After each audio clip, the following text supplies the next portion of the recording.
Ghanaians defied the coronavirus pandemic and the ninth to elect their future fate and fortune in the 2020 general election. Two leading presidential candidates, incumbent Nana Akufo-Addo and opposition John Mahama, buried their rivalry for the good of the country as their supporters voted peacefully. All eyes are on the Electoral Commission as it announces the next destination of the Ghanaian people in an election that is arguably the smoothest in Africa in recent times. Now, this is the calm before the storm. Will there be a smooth continuation or transition of government? The Electoral Commission of Ghana has the hearts of Ghanaians on its hands. Welcome to VSA. I'm Sulaiman Aledeh.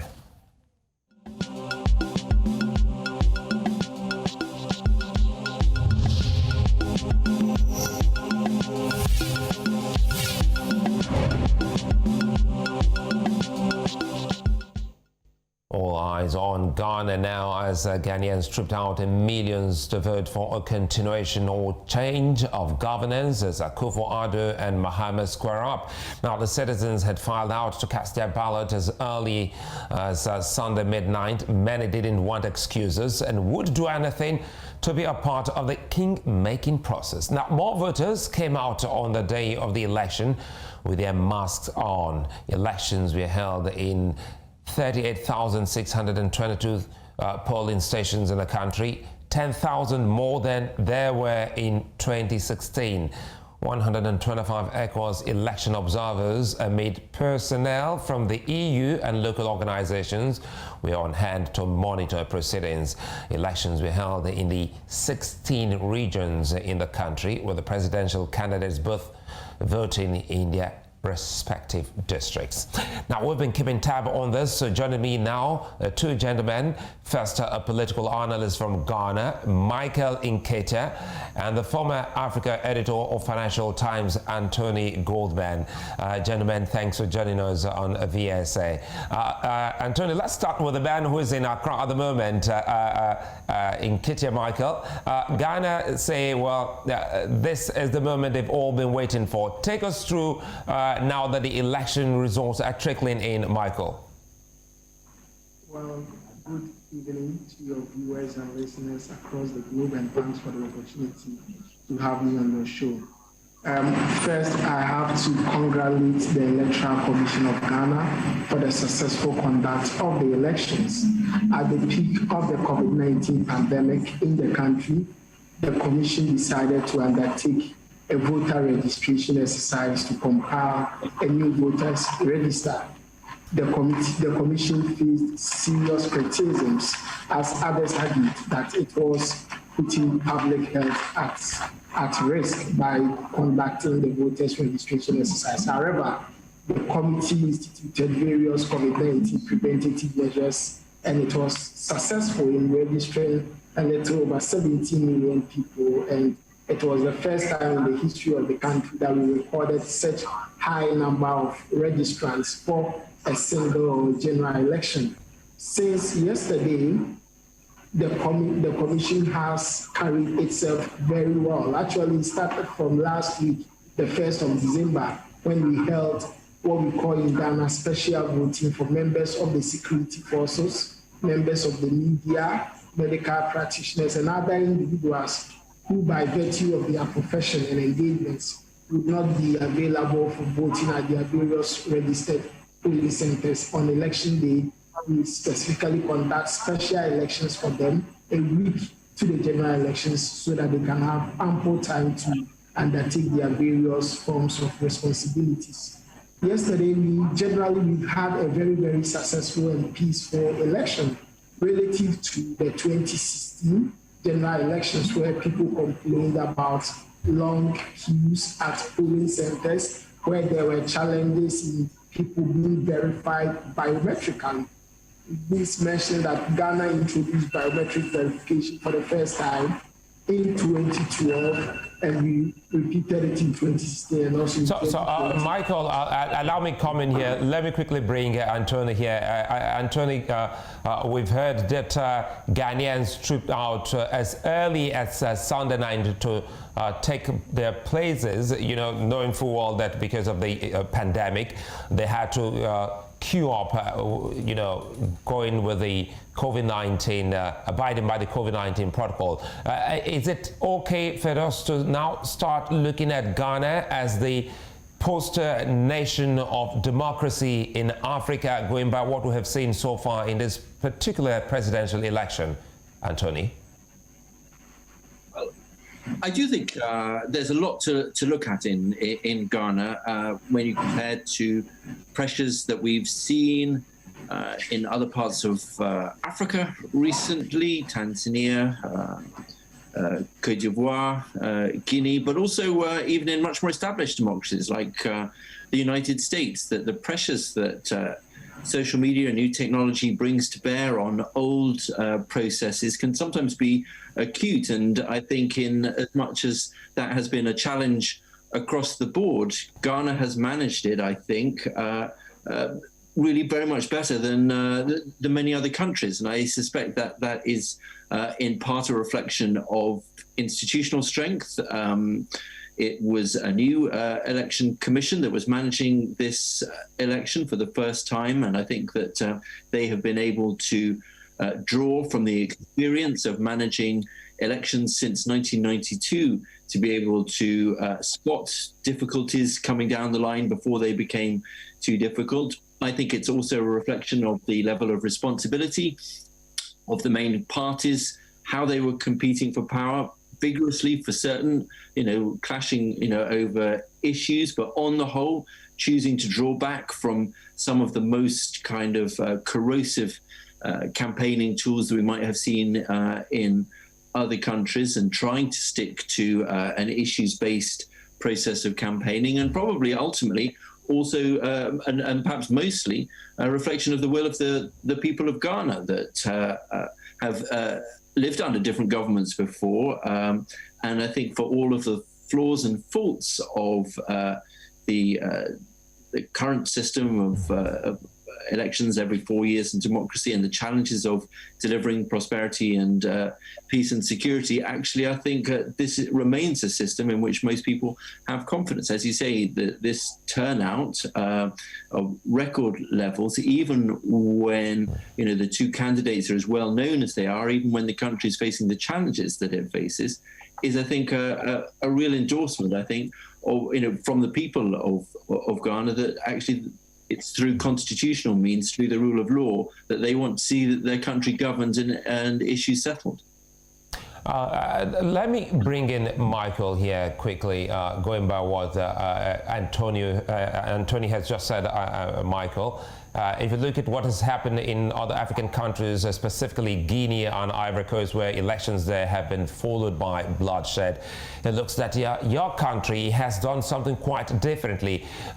Speak to what issue-based campaign we have seen in Ghana leading up to this election, as Antony earlier mentioned.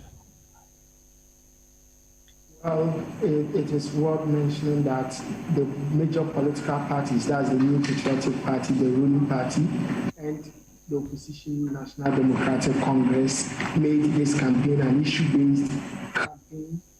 First, they started with the free senior high school policy, which was introduced by President Akufo-Addo upon assumption of office in 2017.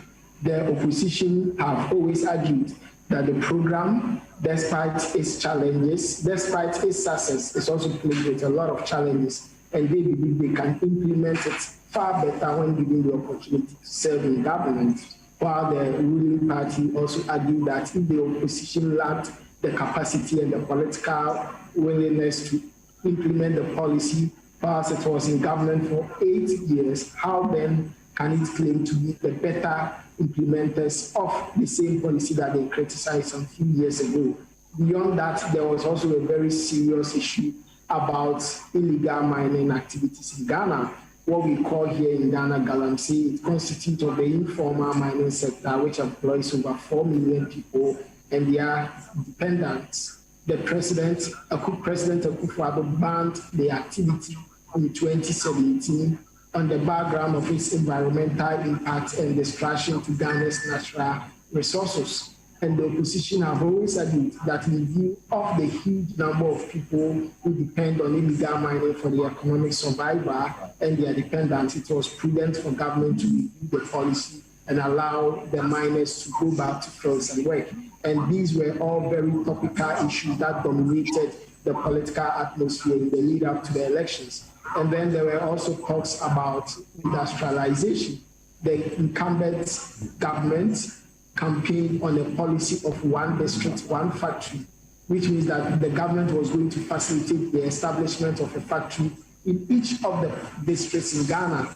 Whilst government is crediting itself with some successes, the ruling party believes that the government has failed, as all constituencies, the 275 constituencies in Ghana, cannot boast of a single factory, or all of them cannot boast of a factory.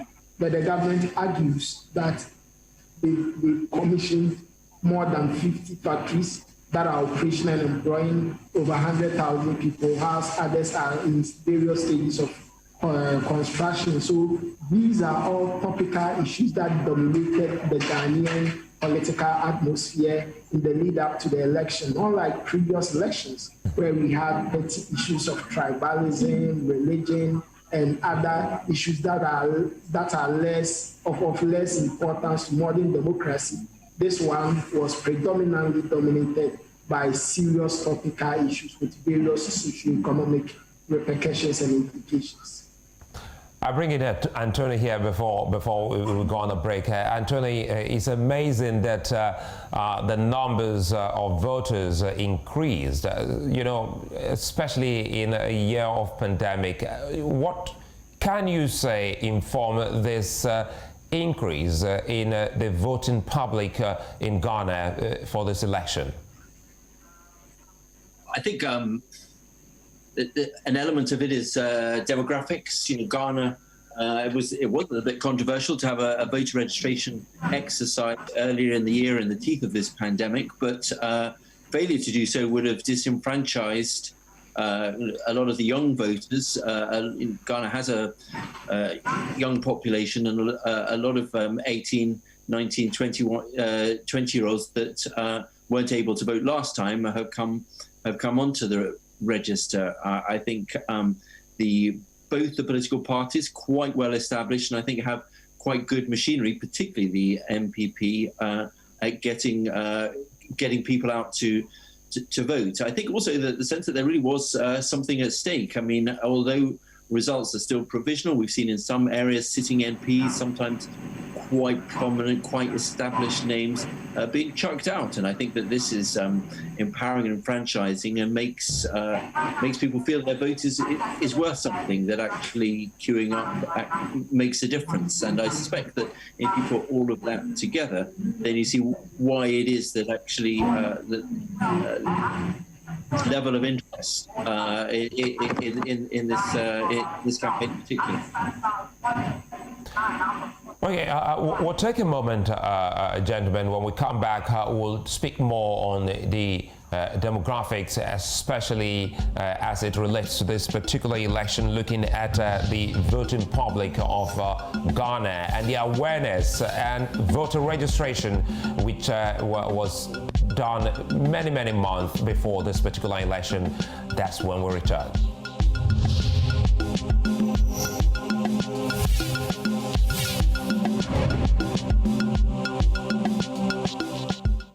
Welcome back to VSA, and we still have gentleman Antony Goldman from the UK and Michael Nkeita joining us from Accra, Ghana. Well, young voters from 18 to 35 form the 59% of voters for the parliamentary and presidential elections in Ghana. Despite the country's smooth and peaceful elections, violence seems to have taking over in some areas, with gunshots heard by locals at a district electoral commission office raised in Fomena. Michael, tell us how this has panned out, for the people, knowing full well that there's been some form of, vigilantism in the political, lexicon of Ghana before this day. Well, in previous elections, we had instances of violence in some polling centers, and in every year, prior to every general election, the Ghana Police Service publishes a list of polling stations where they consider or regard as places likely to experience some forms of violence. This year, they came out with a list, and fortunately for us, we recorded only 3 instances of violence across the nation, severe instances of violence. With regards to the issue in Fomena, is about the incumbent member of parliament of the constituency, who is also a member, who was a member of the ruling party, but decided to contest as an independent candidate against the wishes of the party, having decided not to seek re-election as the party's parliamentary candidate in the primaries, which was held by the NPP in June. His supporters are believed to have clashed with the supporters of the NPPs, which is the ruling government's supporters, by parliamentary candidates' supporters, and it resulted in the unfortunate incident in Fomena. And then in Accra, we had some other 2 instances of violent clashes which were recorded in one part of Accra, which is even in the central region, but has consistently been regarded as part of Accra. But that clash had undertones of gangsterism. It should be recorded that in Ghana, there are some hooligans called land guards who are unofficial protectors of various lands or private properties of various traditional houses or schools and individuals. And these individuals, based on their factions, decided to extend their acrimonious rivalry during election day, and it also resulted in that incident. But collectively, I can say that we had a 99.7% successful peaceful rate of election conduct, and we are happy. Okay, let me allow Antony weigh in here. Antony, knowing full well that Ghana has a very high unemployment rate amongst the youth, we saw the youth troop out en masse in this particular election. What does this mean for the incumbent? Look, I think there's no doubt that there's a lot of work to do. I don't think that that people. I think that's probably one of the things that both parties could agree on. There's a lot to be done, even if they disagree on exactly which particular balance of policies should be done to create jobs, to create opportunity, how to attract foreign investment, and how to revive agriculture and the established industries, but perhaps also to work on bringing in investment into new technologies. And I think that it's the challenge, I think, is for the political class, politicians, to allow themselves to remain relevant. I think that on the whole, I think that structure, that pattern that I think is familiar maybe in other countries in the region where competing politicians surround themselves with thugs or militants or whatever to boost their chances or suppress their rival, has really been a feature on the whole in Ghana, where people have had to build, people seeking election have had to build up a genuine relationship of trust with those whose votes they seek to secure. And I think the pattern of changing governments in Ghana since 1992 makes it very clear that I think where governments fail to meet the basic promises that they've made, they may face the ultimate sanction from from the electorate. And I suspect that one of the things that is going to dominate government over the next 2-3 years is the question of governance and integrity, and whether where deals are being cut, where government is able to sign off on agreement to perhaps in extractive industries. Antony, now you're saying this, what comes to mind is 2008. Akufo-Addo won the main election and lost the runoff to late John Atta Mills. Do you see the possibilities of a runoff election considering the tight race coming out of Ghana at the moment?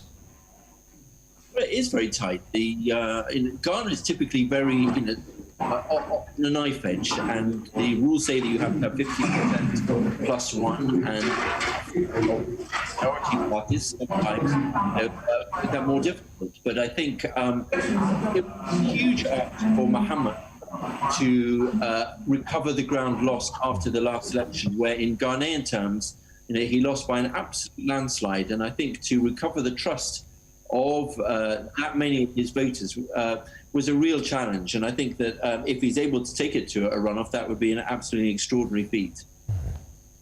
And Michael Nkeita, how soon are we likely to get a sense of direction where the vote will tilt in your country? Well, it would interest you to know that in about an hour and 30 minutes, Ghana's Electoral Commission in the Accra International Conference Center, some 150 meters from my current location. Michael, sorry, I seem to have lost you there for a bit. Maybe you come again. You said in an hour, 30 minutes. In an hour and 30 minutes, Ghana's Electoral Commission has announced that it will be holding a major press briefing or conference at the Accra International Conference Center, which is some 150 meters from my current location. And it is highly expected that the Commission may declare the winner of the presidential elections and then declare the results of some parliamentary seats. And various media outlets, the major media outlets in Ghana who have started calling the elections, it is expected that the incumbent president, Akufo-Addo, is projected to win with some 51.7%. If all things being equal, the Electoral Commission's announcement reflects what the media is reporting so far.